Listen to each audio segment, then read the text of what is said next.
How's it going, everyone? It's Mike from PC Classic Cars, back with another virtual description. Today we are going to talk about my 1967 Chevrolet Chevelle convertible. This is a vehicle that I bought from a private individual out of Georgia. He owned it for a number of years, but from the information that I got was not the one that built it. He did some smaller things to it, but the majority of the car was already done when he acquired it. So I don't personally know when all of the stuff was done, but this is a 136 VIN. It is not a 138 true SS car, so it is just done up to look like an SS, but it's got all of the good components, and we'll dive into that here during this video.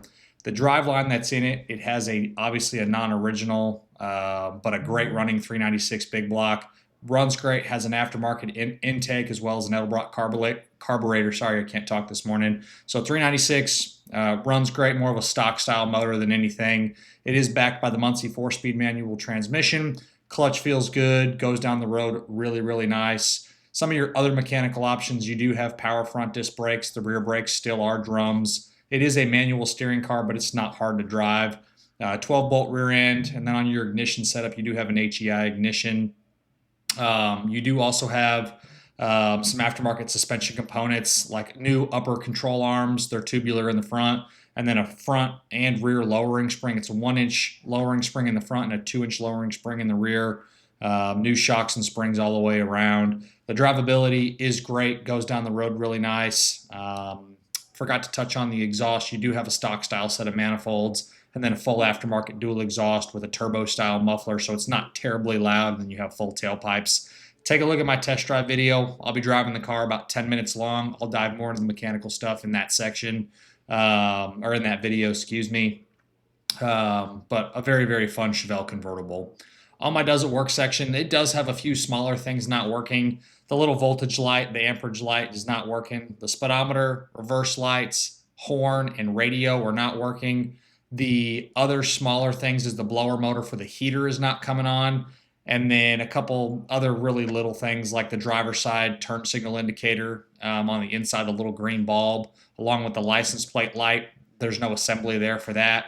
And then the washer sprayers don't work. So it sounds like a long list, but it's really all about an afternoon's worth of work to get most all of that stuff going. And the little things that aren't working are a couple little lights, little bulbs. So really, really easy stuff to get going. Take a look at my does it work section. You'll see that on my website in multiple places.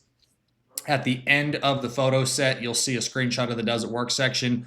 Or if you go to the website again, pcclassiccars.com, click on this vehicle, scroll below it. You'll see the test drive video. You'll see the virtual description video link, as well as the additional informations tab. That's what you want to click on. It'll show you all the photos of the imperfections on the car, as well as the screenshot of that does it work section again. During my normal pre-inspection, where I check for leaks, the bushings, wear items, overall condition of suspension and steering components, like I mentioned earlier in this video, the front upper control arms are brand new. They're a tubular setup.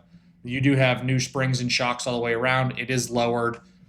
You do have some minor leaks. Looks like there's a little drip from the transmission. Also, the pinion seal's got a little leak there. Front sway bar is not there. I don't know why it was removed, but it could easily be added back. There's a bunch of aftermarket ones if you wanted to add a front sway bar to it. The passenger side body mount has a little bit of surface corrosion on it. You'll see that in my additional informations tab. There's a photo of it. Again, really nitpicky stuff there. So some minor little leaks, some little bushing crackings on some of the suspension in the rear end, just some little nitpicky things, but pretty much a ready-to-go car.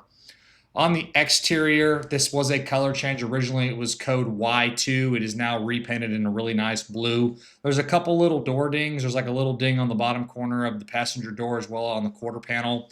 Some other miscellaneous little imperfections on the passenger quarter. There's a couple little bubbles in the paint. Some scratches touched up on the deck lid, couple little chips around the car. The top itself is in nice shape, but it is an older top. The rear back glass has a little bit of haziness to it. Some little things like that. It is not a restored car by any means, just kind of a well-kept, cosmetically redone car at some point. So shows well, very, very presentable. Be very, very proud of it. Just on close inspection, you can kind of nitpick things all the way around the car.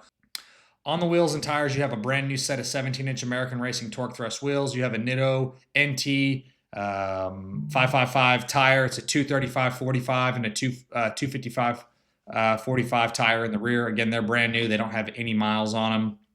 The other items I want to talk about is the chrome trim and the bumpers.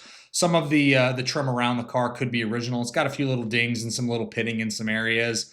The front and rear bumpers do look good, just with some minor aging, just minimal stuff. Nothing that's terrible. Just some little nitpicky things that kind of go along with the rest of the car.